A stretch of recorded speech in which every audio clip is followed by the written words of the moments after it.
everybody, this is Bob coming at you, and today I wanted to talk to you guys a little bit about Legos. And we're going to talk about how, as a child, you may have played with them, or you may have worked with erector sets, or something along those lines, or Lincoln Logs, and you learned how to build something using your hands. And using those skills from when we were children, little boys or little girls growing up, we found that we could build something, build it to our own liking, and have something that we were more proud of at the end of the day, as opposed to, say, that prefab kit that, corporate America wanted you to build. I was the kind of kid that liked to go buy the X-Wing fighter, do-it-yourself Lego kit, but then I would change it around and make it my own. Then I would have something really cool at the end of the day that's different from everybody else's that I was more proud of. In today's society, there's not a lot of things you can go out there and you can build piece by piece at a reasonable price and have something that you're really proud of. And today, you can do that with AR15s. And you can build something piece by piece, have something you're incredibly proud of that functions amazingly for a fraction of the cost. Go out today and order a Noveske rifle. You're going to be looking in the mid-$2,000 range for a Noveske. But for someone like me, I have a Toyota budget. I want the Ferrari, but I've got to deal with Toyotas. So I'm going to show you how you can go out there and you can find pieces and build that Ferrari on the Toyota budget. Bob coming back at you. And today we're taking a look at building an AR-15 using a Lego mentality. And in this case, the Legos that we're using, for the most part, the majority of them are going to be factory seconds. And that's one way that we're going to save some money. Noveske makes some really nice stuff, but I really don't have the $2,200 to $3,000 that it takes to buy a complete Noveske.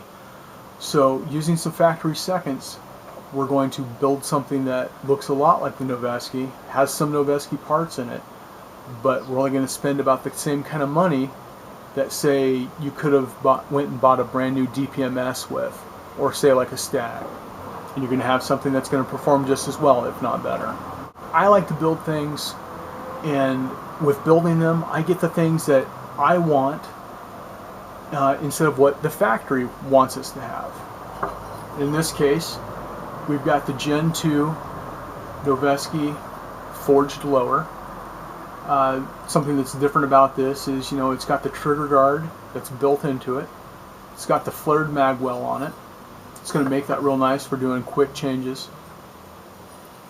It's got a badass little chainsaw on here. And, no, now it's got a ding on it, but that's okay. This is the chainsaw lower. And, these are parts that are perfect for the guy or the badass chick who plans on using the rifle as a tool.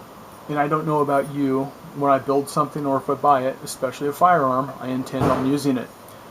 It's not going to sit in my safe for the next 10 years just gathering dust.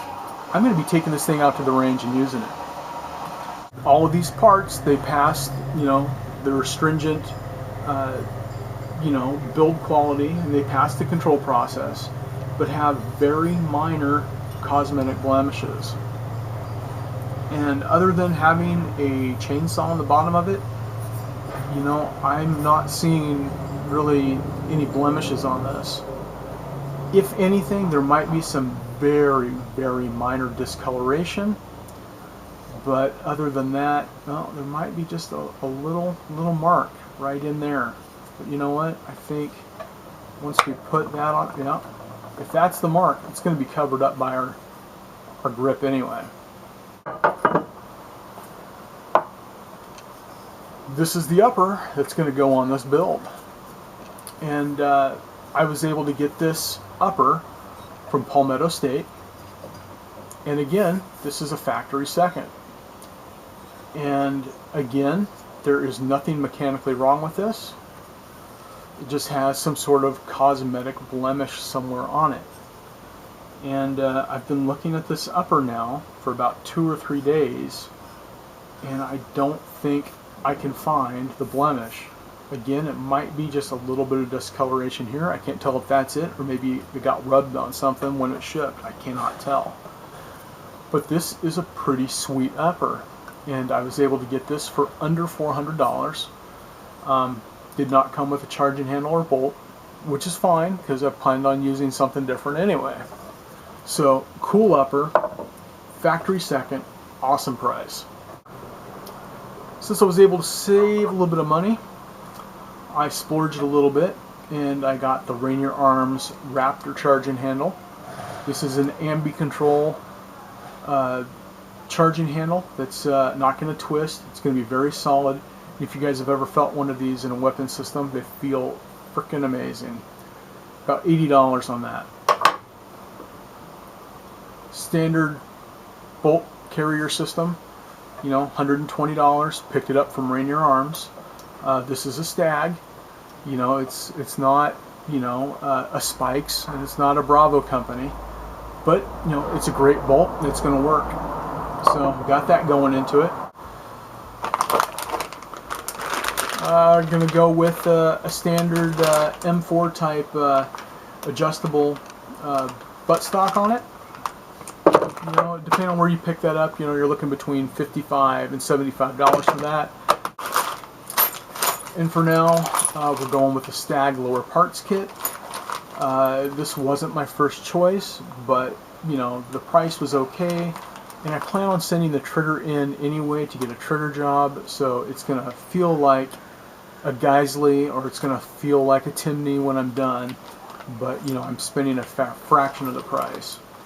So we're taking the Lego mentality, we're putting something together that nobody else has. It's customized to the way we want it, but we're only spending, you know, basically what you're getting into for like a bottom of the line Bushmaster, you know, less than what we could buy a Wyndham weaponry rifle, and you know, we're going to have something that's very high quality at the end, and so we're going to have, you know, a pretty cool firearm at the end of the day. That's going to be a little unlike everybody else's, but you know what, it's going to function just as well, if not better, at a fraction of the price. It's going to come in at probably less than 50% of what a brand new Noveske is going to run us. So anyway, with that said, search it out, get on some waiting lists. I love going with Rainier Arms. You know, you can get in on a mailing list, and when that part comes in, they email you, and if you get in on that within, you know, like an hour or two, you can get what you want, and at a price that, you know, is going to be affordable. And it's update time. Here we are. It's about 24 hours later. Just thought I'd give you guys a quick postscript and show you what the finished product looks like. We've got here the Gen 2 Noveske lower.